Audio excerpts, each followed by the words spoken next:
ಎಲ್ಲೋ guys, ಎಲ್ರಿಗೂ ನಮಸ್ಕಾರ. So welcome back to recipe blog. ಇವತ್ತು ನಾನು ನಿಮ್ಗೆ ಹೇಳ್ಕೊಡ್ತಾ ಇದೀನಿ healthy and tasty and quick recipe. ಅದೇ ಯಾವುದು ಅಂದ್ರೆ ಶಾವ್ಗೆ ಬಾತ್ ಮಾಡೋದು ಹೇಗೆ ಅಂತ. ನೀವೇನಾದ್ರೂ ಚಾನೆಲ್ಗೆ ಹೊಸಬ್ರಾಗಿದ್ರೆ ಸಬ್ಸ್ಕ್ರೈಬ್ ಆಗೋದನ್ನ ಮರಿಬಿಡಿ. ಹಾಗೆ ನಿಮ್ಮ ಸ್ನೇಹಿತರ ಜೊತೆಗೂ ಶೇರ್ ಮಾಡಿ. ಇದೇ ತರ ಹೆಚ್ಚಿನ ಫುಡ್ ರೆಸಿಪಿ ಬ್ಲಾಗ್ಸ್ಗೆ ಬನ್ನಿ. ಇನ್ನ ತಡ ಮಾಡದಲ್ಲ ಕಿಚನ್ ಹೋಗಿ ವಿಡಿಯೋನ ಸ್ಟಾರ್ಟ್ ಮಾಡೋಣ. ಈ ಕ್ವಿಕ್ ಅಂಡ್ ಟೇಸ್ಟಿ ಶಾವ್ಗೆ ಬಾತಿಗೆ ಬೇಕಾಗಿರೋ ಸಾಮಗ್ರಿಗಳನ್ನ ಕ್ವಿಕ್ ಆಗಿ ನೋಡ್ಕೊಂಬಿಡೋಣ ಬನ್ನಿ. ಮೊದಲಿಗೆ ಶಾವ್ಗೆ, ಆಮೇಲೆ ವಾಟರ್, ಆಮೇಲೆ ಅರಿಶಿನ, ಸ್ವಲ್ಪ ಶುಂಠಿ ಬೆಳ್ಳುಳ್ಳಿ ಪೇಸ್ಟ್ ಎಲ್ಲ ಉದುದು ಹಚ್ಕೊಂಡಿರೋದು, ಜೀರಿಗೆ, ಸಾಸಿವೆ, ಕಡಲೆಬೀಜ, ಎಣ್ಣೆ, ಅಡಿಗೆ ಎಣ್ಣೆ, ಆಮೇಲೆ ನೈಟಲ್ಲಿ ಹಾಕೋ ಎಣ್ಣೆ ಎಲ್ಲ ಅಡಿಗೆಗೆ ಹಾಕೋ ಎಣ್ಣೆ, ಆಮೇಲೆ ನೆನೆಸಿರೋ ಬಟಾಣಿ, ರುಚಿಗೆ ತಕ್ಕಷ್ಟು ಉಪ್ಪು, ಹಸಿ ಕೊಬ್ಬರಿ, ಕ್ಯಾರೆಟು, ಟೊಮೊಟೊ, ಈರುಳ್ಳಿ, ಆಮೇಲೆ ಕರಿಬೇವು, ಹಸಿಮೆಣಸಿನ್ಕಾಯಿ, ಸ್ವಲ್ಪ ನಿಂಬೆ ಹುಳಿ, ಲಾಸ್ಟಿಗೆ ಕೊತ್ತಂಬರಿ. ಇಷ್ಟು ಸಾಮಗ್ರಿಗಳು ಬೇಕು ನಮ್ಮ ಶಾವ್ಗೆ ಬಾತಿಗೆ. ಮೊದಲಿಗೆ ಏನು ಮಾಡೋಣ ಅಂದರೆ, ಒಂದು ಬಾಣಲಿ ತಗೊಂಡು ಅದಕ್ಕೆ ಒಂದು ಅರ್ಧ ಟೇಬಲ್ ಸ್ಪೂನ್ ಅಷ್ಟು ಎಣ್ಣೆ ಅಥವಾ ತುಪ್ಪ ಯಾವ್ದು ಬೇಕಾದ್ರೂ ಹಾಕೊಬೋದು, ತೊಂದರೆ ಇಲ್ಲ. ಮೊದಲಿಗೆ 1 ಕಪ್ಪು ಶಾವ್ಗೆ ತೊಗೊಂಡಿದ್ದೀವಿ. ಶಾವ್ಗೆನ ಈ ಥರ ಬಾಣಲಿಗೆ ಹಾಕೊಂಡು ಚೆನ್ನಾಗಿ ಒಂದು ಸ್ವಲ್ಪ ಮೀಡಿಯಂ ಫ್ಲೇಮಲ್ಲಿ ಇಟ್ಕೊಂಡು ಫ್ರೈ ಮಾಡ್ಕೊಳ್ಳಿ.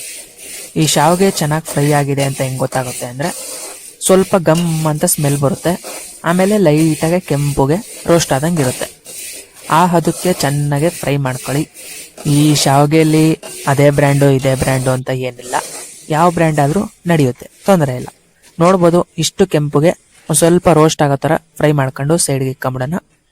ಆಮೇಲೆ ನೆಕ್ಸ್ಟ್ ಏನು ಮಾಡೋಣ ಅಂದರೆ, ಒಂದು ತಪ್ಪಲೆ ತೊಗೊಂಡು ಅದಕ್ಕೆ ಒಂದು 8 ರಿಂದ 10 ಟೇಬಲ್ ಸ್ಪೂನ್ ಎಣ್ಣೆ ಹಾಕೊಂಡ್ಮೇಲೆ ಒಂದು ಕಡಲೆಬೀಜ, ಒಂದು 2 ರಿಂದ 3 ಟೇಬಲ್ ಸ್ಪೂನು. ಈ ಕಡಲೆಬೀಜನೇ ಇದಕ್ಕೊಂಥರ ಟೇಸ್ಟು. ನೀವು ಕಡಲೆಬೀಜ ಜಾಸ್ತಿ ಹಾಕೊಂಡ್ರು ನಡೆಯುತ್ತೆ. ಒಂದು ಸ್ವಲ್ಪ ಕಡಲೆಬೀಜನೆಲ್ಲ ಫ್ರೈ ಮಾಡ್ಕೊಂಡು ಸೈಡಿಗೆ ತೆಗೆದಿಕ್ಕೊಂಬಿಡೋಣ. ಇವಾಗಲೇ ಫಸ್ಟಿಗೆ ಹಾಕೊಳ್ಳೋದು ಬೇಡ, ಲಾಸ್ಟಿಗೆ ಉದುರಿಸ್ಕೊಂಡ್ರೆ ಟೇಸ್ಟು. ನೀವೇನಾದರೂ ಚಾನಲ್ಗೆ ಹೊಸಬ್ರಾಗಿದ್ರೆ ನಮ್ಮ ಚಾನಲ್ನ ಸಬ್ಸ್ಕ್ರೈಬ್ ಆಗೋದನ್ನು ಮರಿಬೇಡಿ. ಇದೇ ಥರ ಹೆಚ್ಚಿನ healthy and tasty content weekly 2 or 3 videos ಬರ್ತಾನೆ ಇರ್ತವೆ. ನೆಕ್ಸ್ಟು ಏನು ಮಾಡೋಣ ಅಂದರೆ, ಒಂದು ಸ್ವಲ್ಪ ಲೈಟಾಗೆ ಎಣ್ಣೆನ ಆ್ಯಡ್ ಮಾಡ್ಕೊಳ್ಳೋಣ, ಕಡಿಮೆ ಆಗಿದ್ರೆ, ಅಥವಾ ತುಪ್ಪ ಆದರೂ ಹಾಕೊಬೋದು, ತೊಂದರೆ ಇಲ್ಲ, ಚೆನ್ನಾಗಿರುತ್ತೆ. ಸ್ವಲ್ಪ ಎಣ್ಣೆ ಎಲ್ಲ ಕಾಯೋಕೆ ಬಿಟ್ಮೇಲೆ ಸಾಸಿವೆ ಒಂದು ಅರ್ಧದಿಂದ 1 ಟೇಬಲ್ ಸ್ಪೂನು. ಸಾಸಿವೆ ಎಲ್ಲ ಚಿಟ್ಪಿಟ ಆದಮೇಲೆ ನೆಕ್ಸ್ಟು ಶುಂಠಿ ಉದ್ದುದ ಹಚ್ಕೊಂಡಿರೋದು ಸ್ವಲ್ಪ, ಆಮೇಲೆ ಬೆಳ್ಳುಳ್ಳಿ ಉದ್ದುದ ಹಚ್ಕೊಂಡಿರೋದು, ಇಷ್ಟು ಹಾಕ್ಕೊಂಡು ಒಂದು ಸ್ವಲ್ಪ ಕೈ ಆಡಿಸಿದ್ಮೇಲೆ ಜೀರಿಗೆ ಒಂದು 1/4 ಟೀ ಸ್ಪೂನು ಸಾಕು. ಆಮೇಲೆ ಹಸಿಮೆಣಸಿನ್ಕಾಯಿ ಒಂದು 2 ರಿಂದ 3 ಹಾಕ್ಕೊಂಡು ಒಂದು ಸ್ವಲ್ಪ ಫ್ರೈ ಮಾಡ್ಕೊಳ್ಳೋಣ ಬನ್ನಿ. ನೀವೇನಾದರೂ ಖಾರ ಲವರ್ಸ್ ಆಗಿದ್ರೆ ಇನ್ನೊಂದು ಸ್ವಲ್ಪ ಮೆಣಸಿನ್ಕಾಯಿ ಜಾಸ್ತಿ ಹಾಕ್ಕೊಳ್ಳಿ, ತೊಂದರೆ ಇಲ್ಲ. ಯಾಕಂದರೆ ನಾವು ಸಪ್ರೇಟಾಗೇನು ಅಚ್ಕಾರದ ಪುಡಿ ಏನೂ ಆ್ಯಡ್ ಮಾಡಲ್ಲ, ಈ ಮೆಣಸಿನ್ಕಾಯೇ ನಮಗೆ ಖಾರ ಕೊಡೋದು. ನೆಕ್ಸ್ಟು ಒಂದು ಸ್ವಲ್ಪ ಎಲ್ಲ ಮೆಣಸಿನ್ಕಾಯಿ ಬೆಂದಮೇಲೆ ಕರಿಬೇವು 1 ರಿಂದ 2 ಕಡ್ಡಿ, ಆಮೇಲೆ ಈರುಳ್ಳಿ 1 ಗಡ್ಡೆ ತೊಗೊಂಡಿದ್ದೀವಿ ಉದುರಿದ ಹಚ್ಕೊಂಡಿರೋದು, ಇಷ್ಟು ಹಾಕ್ಕೊಂಡು ಚೆನ್ನಾಗಿ ಒಂದು ಸ್ವಲ್ಪ ಫ್ರೈ ಮಾಡ್ಕೊಬೇಕು ಬನ್ನಿ. ಈರುಳ್ಳಿ ಎಲ್ಲ ಒಂದು ಸ್ವಲ್ಪ ರೋಸ್ಟ್ ಆಗಂಗೆ ಬೇಯಿಸ್ಕೊಂಬಿಡೋಣ. ಈ ಈರುಳ್ಳಿ ಬೆಂದಿದೆ ಅಂತ ಹೆಂಗೆ ಗೊತ್ತಾಗುತ್ತೆ ಅಂದರೆ, ನಿಮಗೆ ಗೊತ್ತೇ ಇರುತ್ತೆ, ಈರುಳ್ಳಿಯಲ್ಲಿ ಒಂದು ಸ್ವಲ್ಪ ಕಲರ್ ಚೇಂಜ್ ಆಗುತ್ತೆ, ಈರುಳ್ಳಿನ ಇಸಕ್ಕೆ ನೋಡಿದಾಗ ಪಿಚಕ್ ಅನ್ನುತ್ತೆ. ಈ ಈರುಳ್ಳಿ ಬೇಗ ಬೇಯೋದಕ್ಕೆ ನಿಮಗೆ ಟ್ರಿಕ್ ಗೊತ್ತೇ ಇರುತ್ತೆ ಅನಿಸುತ್ತೆ. ಸ್ವಲ್ಪ ಉಪ್ಪನ್ನ ಆ್ಯಡ್ ಮಾಡ್ಕೊಂಡ್ರೆ ಈರುಳ್ಳಿ ಬೇಗ ಬೇಯುತ್ತೆ. ಈ ಈರುಳ್ಳಿ ಎಲ್ಲ ಬೆಂದ ಮೇಲೆ ಏನು ಮಾಡಬೇಕು ಅಂತ ಹೇಳ್ತೀನಿ, ವಿಡಿಯೋನ ಕೊನೆ ತನಕ ನೋಡಿ. ಈರುಳ್ಳಿ ಎಲ್ಲ ಒಂದು ಸ್ವಲ್ಪ ಚೆನ್ನಾಗಿ ರೋಸ್ಟ್ ಆದಮೇಲೆ ನಮ್ಮ ಟೊಮೊಟೊ. ಈ ಶಾವಿಗೆ ಬಾತಿಗೆ ಏನು ಗೊತ್ತಾ, ಈ ಟೊಮೊಟೊ, ಈರುಳ್ಳಿ, ಮೆಣಸಿನ್ಕಾಯಿ, ಆಮೇಲೆ ಬೆಳ್ಳುಳ್ಳಿ, ಒಂದು ಸ್ವಲ್ಪ ಶುಂಠಿ, ಈ ಕಡಲೆಬೀಜ, ಈ ಹಸಿ ಕೊಬ್ಬರಿ, ಕ್ಯಾರೆಟು, ಇದೇ ನಮ್ಗೆ ಈ ಶಾವಿಗೆ ಬಾತಿಗೆ ಒಳ್ಳೆ ಟೇಸ್ಟ್ ಕೊಡೋದು. ಈ ಟೊಮೊಟೊ ಎಲ್ಲ ಹಾಕ್ಕೊಂಡು ಒಂದು ಸ್ವಲ್ಪ ಚೆನ್ನಾಗಿ ಫ್ರೈ ಮಾಡ್ಕೊಂಡ್ರೆ ನೆಕ್ಸ್ಟು ಏನು ಐಟಮ್ ಬರುತ್ತೆ ಅಂದರೆ, ನಮ್ಮ ಕ್ಯಾರೆಟು ರೆಕಮೆಂಡೆಡ್ ಐಟಮು, ಕಣ್ಣಿಗೆ ಒಳ್ಳೆಯದು. ಯಾಕಂದರೆ ಈಗಿನ ಕಾಲದಲ್ಲಿ ಫೋನ್ನ ನೋಡಿ ನೋಡಿ ಕಣ್ಣುಗಳು ಹೋಗಿಸ್ಕೊಳ್ಳೋದು ಗ್ಯಾರಂಟಿ. ಇಲ್ಲ ಸಿಸ್ಟಮ್ ಮುಂದೆ ಕೂತ್ಕೊಂಡು, ಇಲ್ಲಾಂದರೆ ನೀವು ನೋಡಲೇಬೋದು, ಚಿಕ್ಕ ವಯಸ್ಸಿಂದ ಹಿಡಿದು ದೊಡ್ಡವ್ರವರೆಗೂ ಈ ಫೋನು ಟಿ ವಿ ಹೆಂಗೆ ಅಡಿಕ್ಟ್ ಆಗಿದ್ದಾರೆ ಅಂತ. ಈ ಕ್ಯಾರೆಟಿಂದ ಒಂದರಿಂದನೇ ನಮ್ಮ ಕಣ್ಣು ಸರೋಗುತ್ತೆ ಅಂತ ಹೇಳೋದಕ್ಕಾಗಲ್ಲ, ಬಟ್ ಮನೆಯಲ್ಲಿರೋ ಐಟಮಲ್ಲಿ ನಮ್ಮ ಕಣ್ಣನ್ನ ಹೆಲ್ದಿಯಾಗಿ ಇಟ್ಕೊಳ್ಳೋದಕ್ಕೆ ಬೆಸ್ಟ್ ಐಟಮ್ ಅಂತಲೇ ಹೇಳ್ಬೋದು. ಈ ಕ್ಯಾರೆಟ್ ಹಾಕ್ಕೊಂಡು ಒಂದು ಸ್ವಲ್ಪ ಫ್ರೈ ಮಾಡ್ಕೊಂಡ್ಮೇಲೆ ಈ 1 ಕಪ್ಪು ಶಾವಿಗೆಗೆ 2 ಕಪ್ಪು ವಾಟರ್, ಅಥವಾ 1.5 ಕಪ್ಪು ಅಥವಾ 1.25 ಕಪ್ಪು, ಯಾವ ರೀತಿ ಬೇಕಾದರೂ ಹಾಕ್ಕೊಬೋದು. ಅಷ್ಟು ವಾಟರ್ ಹಾಕೊಂಡ್ಮೇಲೆ ಒಂದು ಸ್ವಲ್ಪ ಚಿಟಿಕೆ ಅರಿಶಿನ ಹಾಕ್ಕೊಂಡು ರುಚಿಗೆ ತಕ್ಕಷ್ಟು ನುಣ್ಣುಪ್ಪನ್ನ ಆ್ಯಡ್ ಮಾಡ್ಕೊಳ್ಳೋಣ. ಒಂದು ಅರ್ಧದಿಂದ 1 ಟೇಬಲ್ ಸ್ಪೂನ್ ಹಾಕೊಳ್ಳಿ ಸಾಕು, ಯಾಕಂದರೆ ಉಪ್ಪು ರೋಸ್ ಆಗೋದು ಗ್ಯಾರಂಟಿ. ಆಮೇಲೆ ಬೇಕಾದ್ರೆ ಒಂದು ಸ್ವಲ್ಪ ರುಚಿ ನೋಡ್ಬಿಟ್ಟು ಉಪ್ಪನ್ನ ಇನ್ನೊಂದು ಸ್ವಲ್ಪ ಆ್ಯಡ್ ಮಾಡ್ಕೊಂಡ್ರು ನಡೆಯುತ್ತೆ.